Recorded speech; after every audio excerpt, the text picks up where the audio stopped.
오 박사의 공연예술 이야기 196회입니다.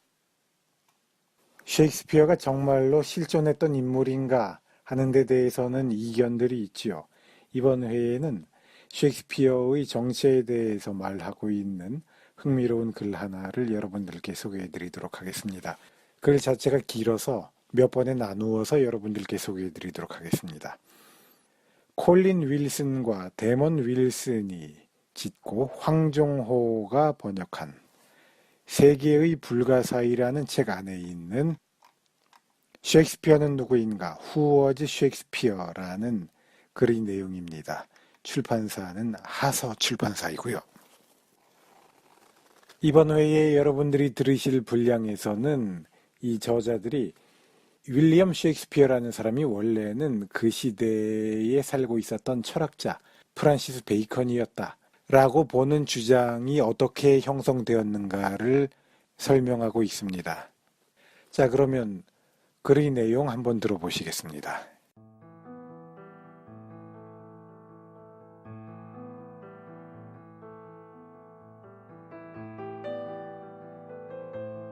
셰익스피어는 누구인가? 1616년 초 영국의 에이번 강변의 스트랫퍼드에서는 중류계층의 한 신사가 서서히 유서를 작성해야 할 때라고 생각했다. 그로부터 몇 달 후인 4월에 이 사람은 사망했다. 런던에서 온 두 명의 옛 친구, 극작가인 벤 존슨과 마이클 드레이턴과 하룻밤 술잔치를 한 것이 직접적인 원인으로 생각되고 있다. 그 후 상당한 기간 이 사람은 세상에서 잊혀지고 있었다. 사망 후 7년이 못 되었을 무렵에 교구의 교회에 그의 비가 세워졌다. 1656년 윌리엄 다그데일 경이라는 문장 전문의 고사 연구가가 워릭셔 고서 대감이라는 저서에 이 비의 대략적인 묘사를 싣고 있다. 코수염을 아래로 늘어뜨리고 상업을 나타내는 양털자루 위에 두 손을 얹은 온화한 중년 남자의 모습이었다. 상업을 경영하고 있는 약간 슬픈 듯한 용모의 이 인물이 엘리자베스 여왕 앞에서 연극을 한 일도 있는 유명한 배우이며 극작가였다는 것을 스트랫퍼드 사람은 거의 몰랐던 모양이다. 그로부터 100년 이상이 지난 1770년 제임스 윌모트라는 목사가 고향인 워릭셔로 은퇴하여 남은 여생을 그가 좋아하는 두 명의 극작가 연구에 바치기로 했는데 프랜시스 베이컨과 윌리엄 셰익스피어였다. 교회의 주임 목사가 있는 마을인 바턴 언더 헤스는 스트랫퍼드에서 10km의 거리이다. 그는 위대한 배우나 극작가의 옛 이야기 또는 구전, 고향의 도시에 남아있지 않은지 자료의 수집을 시작했지만 아무도 모르는 것 같았다. 그러나 셰익스피어의 희곡을 연구한 결과 윌모트는 다음과 같은 것을 믿게 되었다. 셰익스피어는 광범위한 학문을 터득한 극작가이며 상당한 규모의 책들을 소유하고 있었음이 분명했다. 그래서 많은 세월을 소비하여 근처 80km 이내의 크고 작은 여러 고문서의 장서를 이적듯이 조사했다. 그러나 아무것도 눈에 띄지 않았다.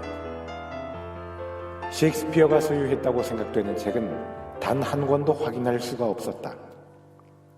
그리하여 그는 자기가 도달하지 않을 수 없었던 결론에 몸을 떨었다. 그의 생각으로는 셰익스피어라는 이름의 인물은 그 사람이 썼다고 전해지고 있는 희곡의 저자가 아니며 이것을 쓸 수 있는 모든 자격을 갖춘 인물은 자기가 좋아하는 또 한 사람의 작가 프랜시스 베이컨이라는 결론이었다. 윌모트는 스스로 도달한 이 결론에 전율했다. 그 무렵 셰익스피어는 이미 영국이 낳은 최대의 극작가 가운데 한 사람이라는 인식이 일반화되어 있었다.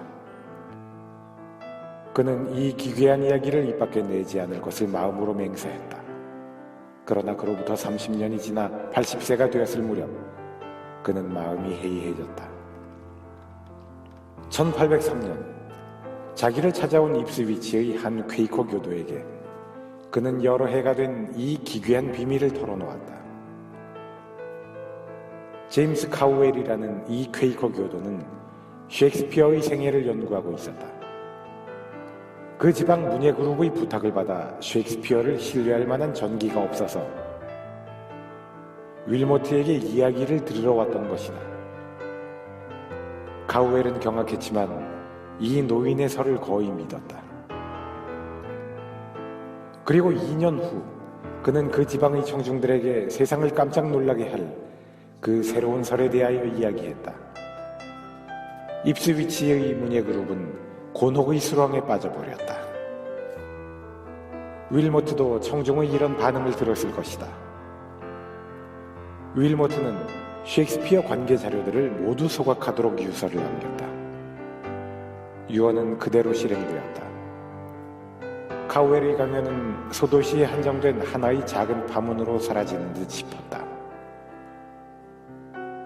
그로부터 1세기가 지나 저명한 셰익스피어 학자가 1932년 2월 25일자 타임 문예에서 윌모트를 최초의 베이컨설 창시자로 소개했다. 그러나 필자인 알라다이스 니콜 교수는 윌모트에게 찬사를 보낸 것은 아니다. 셰익스피어의 저작은 베이컨에 힘입은 것이라고 보는 설을 믿음직스럽지 못한 가설이라고 하여 배척하고 있는 것이다. 그러나 왜 이와 같은 기괴한 설이 난무하는 것인가? 세상의 거의 모든 사람들은 그 A번 강변의 스트랫퍼드의 온화한 중년 신사가 햄릿이며 리어 왕을 썼다고 믿고 있다. 그리고 거기에 의문이 있다고는 꿈에도 생각지 않는다. 그러나 의문은 계속 이어지고 있는데 그 근거는 다음과 같은 것으로 덮어놓고 기괴한 설로 일축할 수만은 없는 내용이다. 셰익스피어에 관하여 가장 곤란한 것은 스트랫퍼드의 온화한 중년 신사와 희곡의 저자를 연결하는 구체적 링크인데 그것이 없는 것이다. 셰익스피어는 20대에 런던으로 갔으며 몇 년 안에 배우이자 전속작가로 성공했으며 이름은 나날이 높아갔다. 그리하여 30대 중반 1601년에는 당대 최고의 극작가로 부상했다. 코리올라누스와 태풍의 작가는 자신의 천부적인 재능에 대단한 자부심을 가지고 있었다. 이를테면 다음의 소네트 55번의 처음 두 줄과 같은 것이었다. 대리석도 왕후의 황금 기념비도 이 힘있는 시보다 오래 못 간다. 40대 중반에 그는 스트랫퍼드로 돌아왔다. 그의 재능을 충분히 발휘하고 그 결과 유복한 중년의 신사가 되어서 말이다. 그런 그가 자기의 작품이 인쇄된 책을 한 권도 고향으로 가지고 오지 않았다. 그런 일이 있을 수 있는가? 당시의 인쇄판은 오늘날에도 꽤 많이 그 소재가 알려져 있다. 이를테면 소네트 초판본은 현재 12부가 확인되고 있다. 어쩌면 거의 20년에 걸쳐서 모은 장서를 런던에 전부 놔두고 왔는지도 모른다. 그렇다면 그것은 어떻게 되었는가? 왜 유서에는 그에 대한 언급이 전혀 없는가? 이에 대해 셰익스피어 연구학자는 다음과 같은 대답을 준비하고 있다. 엘리자베스 시대에 연극은 특별히 중요한 직업으로 간주되고 있지는 않았다. 포주의 일과 거의 비슷한 취급이었다. 따라서 셰익스피어는 그의 경력을 자기의 가슴에만 간직하고 있었다. 물론 그럴지도 모른다. 그러나 문학가는 당시에도 그렇고 지금도 역시 다른 어느 직업보다도 한 단계 위로 생각되고 있다. 더욱이 셰익스피어는 154편의 소네트와 장시 루크리스의 능용 및 비너스와 아도니스도 쓰고 있다.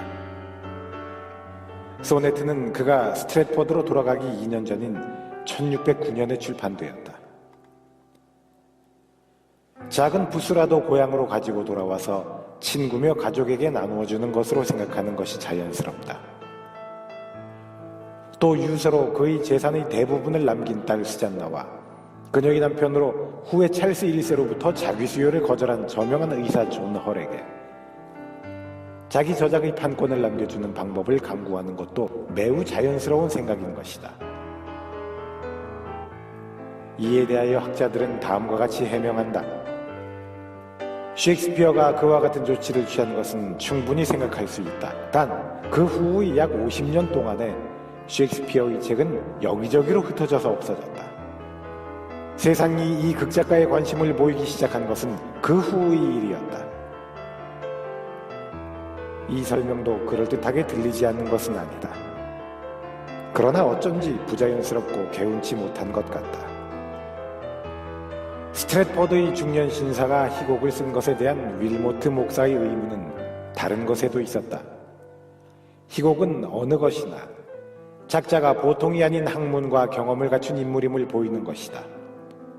예를 들면 궁정사회에만 그치지 않고 의학, 법률, 박물학, 외국의 사정 등 폭넓은 지식이다. 스트랫퍼드라는 시골의 도살업자의 자식이 도대체 어디서 그런 지식을 몸에 익힐 수 있었는가? 이에 비하면 프랜시스 베이컨은 철학자이며 수필가인 동시에 왕조의 대법관으로 당시의 가장 박식한 인텔리의 한 사람이다. 윌모트에게 있어 가장 큰 문제는 셰익스피어의 평가가 그가 죽은 후에 급상승했기 때문에 후세로의 전승에서 진실을 가려내기가 곤란해진 일이다. 청교도 혁명에 의한 왕위의 공백시대가 종식하고 극장이 다시 열린 1660년경,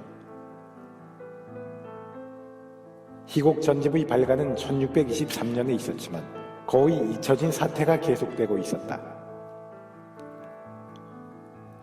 그에 잇따른 왕정 복고 시대, 찰스 2세가 즉위한 1660년부터 1685년까지를 말함.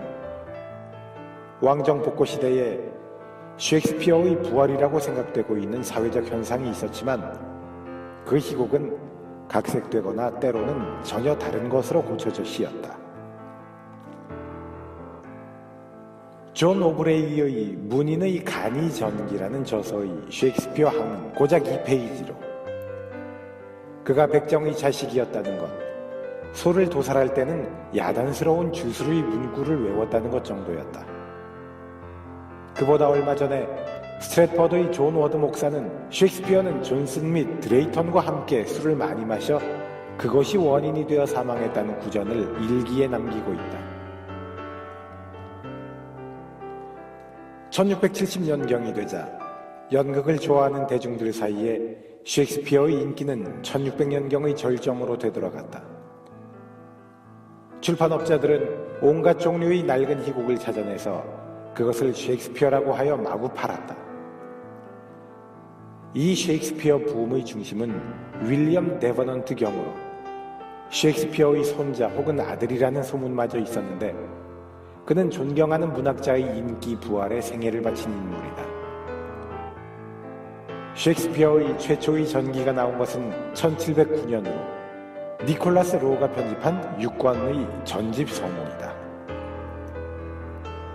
로는 자료의 대부분을 토마스 베터턴이라는 배우에게서 얻고 있는데 그도 대시인의 참의자 중 한 사람으로 1708년경에 스트랫퍼드를 순례하고 시인에 관한 전설과 구전을 수집하고 있다. 셰익스피어에 관한 유명한 설화로 다음과 같은 것이 있다.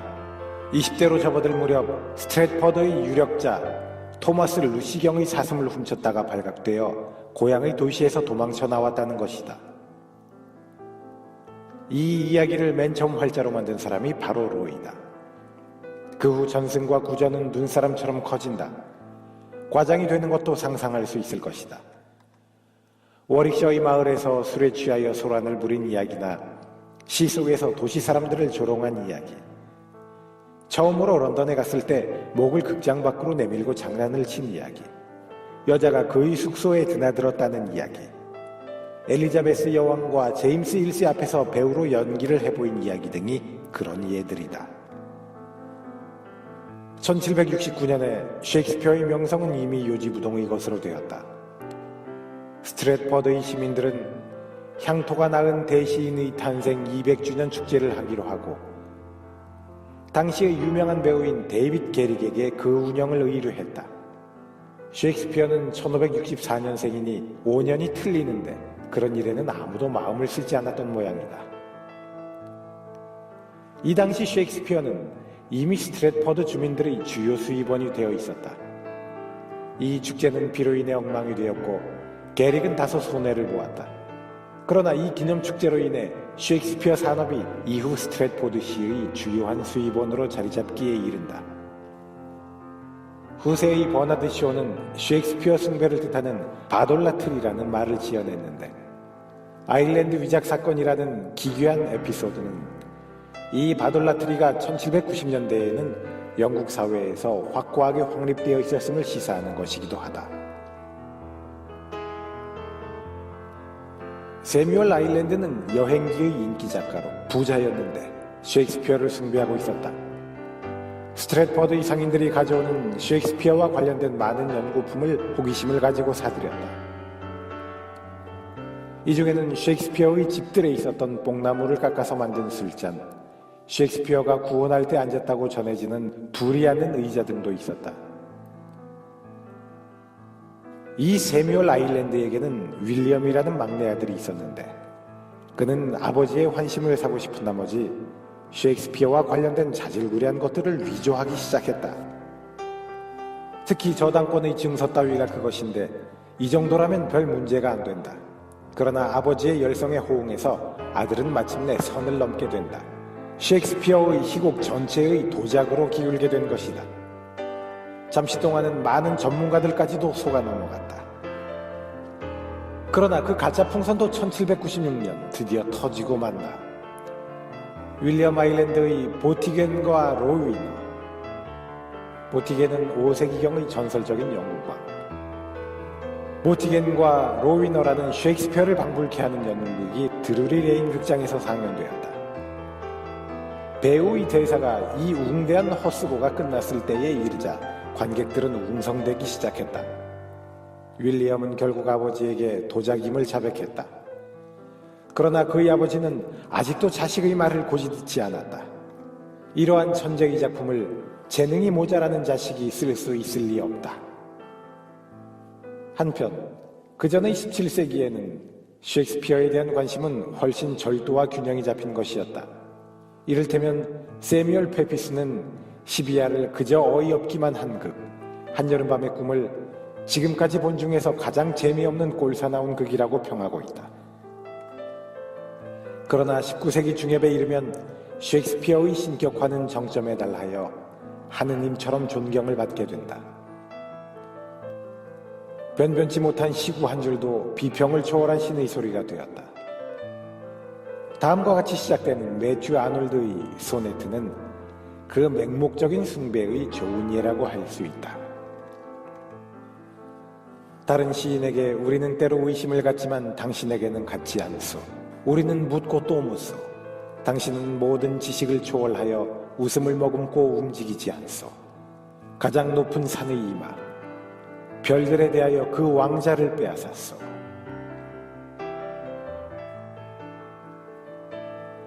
한편 19세기 중엽부터는 여러 가지 이설이 여기저기서 나오는데, 그 토대가 된 것은 이러한 무비판적 숭배에 대한 반발이라고 생각된다. 1848년 미국의 베라크루스 총영사 요셉 C. 하르는 요트를 달리는 로맨스라는 저서에서 셰익스피어 불멸의 시인이여, 당신은 누구십니까? 라고 우선 쓰기 시작하고 계속되는 35페이지에서 요트 이야기는 뒤로 돌리고 그 스트랫퍼드의 배우는 배를 줄인 다른 시인들이 쓴 희곡의 외설적인 행을 여기저기 삽입한 것에 불과하다는 설을 전개한다. 1857년에는 윌리엄 헨리 스미스가 베이컨과 셰익스피어라는 책을 내고 다음과 같은 지적을 한다. 셰익스피어에 대하여 알고 있는 것 중에서 그가 그 희곡의 전체의 저자라는 것을 나타내는 증거는 하나도 없다. 한편 베이컨은 그런 자격을 모두 갖추고 있다.